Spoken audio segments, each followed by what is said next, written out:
নমস্কার বন্ধুরা, আজকে একাদশী স্পেশাল বা যে কোনো উপবাসে আমরা পরোটা কিন্তু খেতেই পারি। এটা আমরা অনেকে আটা ময়দা কিন্তু উপোসের দিন খাই না। আজকে বানাবো সাগু দিয়ে বা সাবু দিয়ে পরোটা। কি একটু আশ্চর্য হচ্ছেন? হ্যাঁ বন্ধুরা, একদম নতুন একটা রেসিপি নিয়ে আবারও চলে এসেছি। তার জন্য প্রথমেই 1 বাটির মতো বড় দানার সাবু নিয়েছি, নিয়ে 5 থেকে 6 মিনিট খুব ভালোভাবে এটাকে ভেজে নিয়েছি একদম কম আছে। তবে আপনারা চাইলে কিন্তু এখানে ছোটো দানার সাবু দিয়েও খুব অনায়াসে করতে পারেন। তবে ছোটো দানা হলে এটাকে 2 থেকে 3 মিনিট ভাজলেই এনাফ। এবার ঠান্ডা হয়ে যাওয়ার পর মিক্সিতে দিয়ে খুব ভালোভাবে পিষে নেব। দেখুন একদম ময়দা বা আটার মতো আমি পিষে নিয়েছি। এবার একটা বড় ছড়ানো পাত্রে নিয়ে নেব 1 বাটির মতো সাগুর যে গুঁড়ো ওইটা। এবার এখানে কিছু জিনিস অ্যাড করব। যেহেতু উপবাসের দিনে এটা বানাচ্ছি, মানে উপবাসের দিনের উপলক্ষে, তার জন্য এখানে সন্দুক লবণ দিয়েছি 1 চামচের মতো, মানে স্বাদ মতো। আর এখানে দেব গোলমরিচ। এই গোলমরিচটা কিন্তু খেতে পারবেন উপবাসের দিনে। আর যে উপবাসের দিন যেরকম খান ওই রকম দিয়ে দেবেন। আজওয়াইন দিতে পারেন, জিরা দিতে পারেন, এটা আপনাদের পছন্দ। তো আমি আর কিছু দেবো না, ভালোভাবে মিশিয়ে নিয়েছি। ঠিক 1 বাটির মতো এখানে ম্যাশ করে রাখা আলুটা দিয়ে দিয়েছি। গরম আলুকে আমি গ্রেটারে ফেলে ম্যাশ করে নিয়েছি।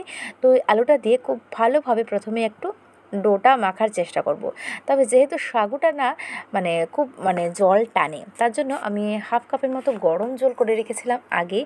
তো একটু একটু করে গরম জল একসাথে কিন্তু দেবেন না, কারণ 2 থেকে 3-4 চামচ এরকম করে দিলে খুব বোঝা যাবে যে কতটুকু জল সাগুটা চাইছে। তো একটু একটু জল করে আমি ঠিক 1/2 কাপের মতো জল এখানে লেগে গেছে, কিন্তু একটু একটু করে আমি দিচ্ছি আর মাখিয়ে নিচ্ছি। তো একদম শেষে আমার সব জলই লেগে গিয়েছিল।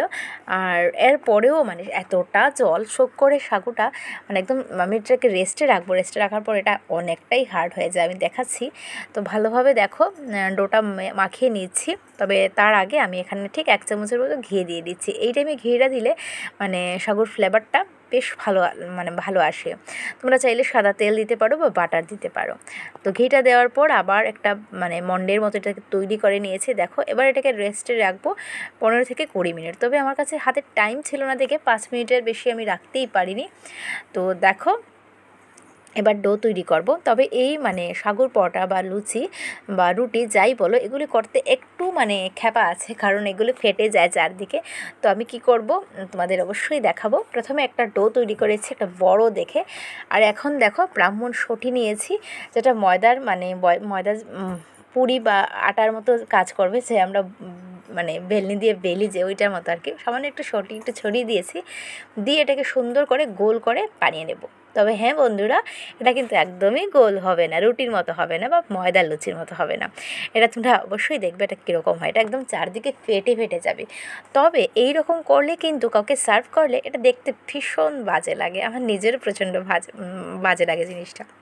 তো আমি একটু বুদ্ধি খাটিয়ে কী করলাম, একটা বড় বাটি নিয়েছি। দেখো সুন্দর রুটি বানিয়ে বড় একটা বাটি দিয়ে সমান মাপে এটাকে কেটে নিয়েছি। তাতে কি হলো, আমাদের পরোটা বা রুটিটা খুব সুন্দর সাইজের হয়ে গেল।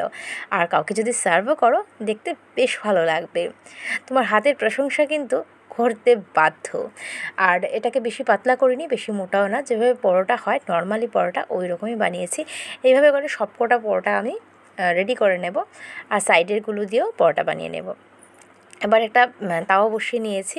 প্রথমে তেল কিছু দিইনি, প্রথমে এটাকে দিয়েছি 1.5 থেকে 2 মিনিট আমি এটাকে তেল ছাড়াই ভেজে নেব। আর দেখবে খুব সুন্দর ফুলে ফুলে যাচ্ছে। আর তোমরা যদি বেলার সময় তোমাদের যদি হার্ড মনে হয়, তাহলে একটু একটু গরম জল কিন্তু হাতে নিয়ে দিতে পারো। আমি এখানে বাটার একটু গ্রিস করে দিচ্ছি। বাটারটা দিলে বা ঘি দিলে এর ফ্লেভারটা না জাস্ট ওয়াও ওয়াও লাগে। সাগুর যে একটা কাঁচা গন্ধ, ওইটা কিন্তু আর থাকবে না, তেল দিলেও থাকে না, কারণ যেহেতু রোস্টেড সাগু ছিল এটা। তবে আমি বলবো ঘি আর বাটার দিয়ে এটা ভাজবে। এটাকে 3 থেকে 3.5 মিনিট বা 4 মিনিট ভাজলেই হবে, একটু বেশি আঁচ দিয়ে। আর একদম কম আঁচে যদি ভাজো, এটা না একদম হার্ড হয়ে যাবে, ভালো লাগবে না খেতে। তো এই তো একটা পরোটা আমার রেডি হয়ে গেছে, সাবুর পরোটা। অবিশ্বাস্যকর সত্যি, এত সুন্দর উপবাসের দিন আর না খেয়ে থাকতে হবে না। এই তো তৈরি হয়ে গেল সাবুর পরোটা সবকটাই। এত সফট আর নরম হয়, একবার বানালে বারবার বানাতে চাইবে। আজকের ভিডিওটা ভালো লাগলে ভিডিওটা শেয়ার করার অনুরোধ থাকবে। চ্যানেলটা সাবস্ক্রাইব করার অনুরোধ থাকবে, আর বেল আইকনটা অবশ্যই বাজিয়ে দেবে, যাতে এই ধরনের ভিডিও সবার আগে আপনার কাছে যেতে পারে। সবাই ভালো থাকবে, সুস্থ থাকবে। আবারও বলছি, ভিডিওটা শেয়ার করে দিও। টাটা।